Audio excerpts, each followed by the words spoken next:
Welcome to our intriguing discussion regarding the unveiling of tribulation and the Great Tribulation. The tribulation, a foreboding period yet to come, holds within its grasp two distinct purposes. Firstly, it serves as a means for God to finalize his discipline upon the nation of Israel, as prophesied in Daniel chapter 9 verse 24.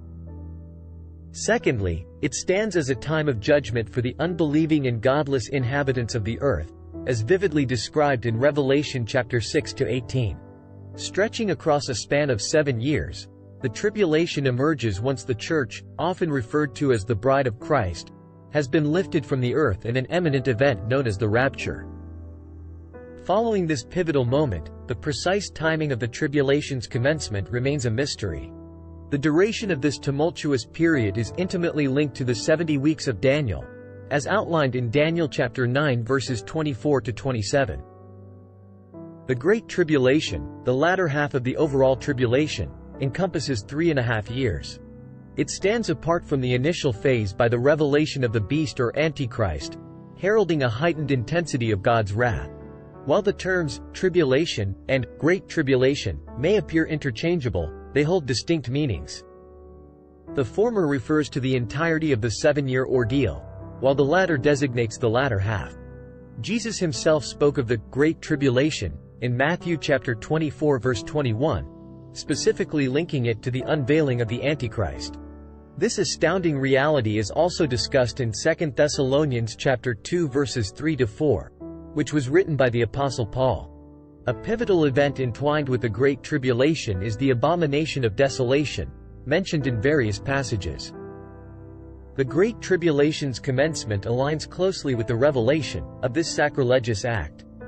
Moreover, the conclusion of the Great Tribulation coincides with the second coming of Christ, offering a glimmer of hope amidst the chaos. Daniel 12 also sheds light on the Great Tribulation, describing it as a time of unparalleled distress. It is possible that Jesus alluded to this passage when referencing the Great Tribulation. Jeremiah chapter 30 verse 7 further expounds on the Great Tribulation, likening it to a time of great distress or Jacob's trouble for Israel. The beginning of the Great Tribulation or Jacob's trouble intertwines intricately with the actions of the Antichrist, who forges a 7-year covenant, or peace pact, with both the world and Israel, as detailed in Daniel chapter 9 verses 26 to 27. However, halfway through the 7-year period, the Antichrist reneges on this agreement, triggering a shift in events. The Antichrist's actions predominantly revolve around the prophesied rebuilding of the temple in the future. Revelation chapter 13 verses 1 to 10 provides further insights into the beast's nefarious endeavors. And it explicitly confirms the duration of his power as 42 months, equivalent to 3.5 years. Within the book of Revelation, significant revelations about the Great Tribulation are unveiled. It vividly portrays God's wrath unleashed upon the earth, in response to widespread unbelief and rebellion, spanning the chapters of Revelation chapter 16 to 18.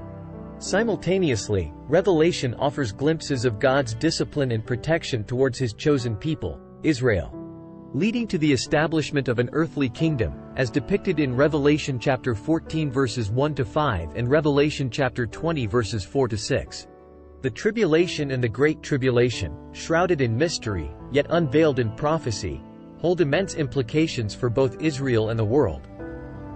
As the pages turn, the intensity of events heightens, culminating in the ultimate triumph of divine justice and the establishment of God's eternal kingdom.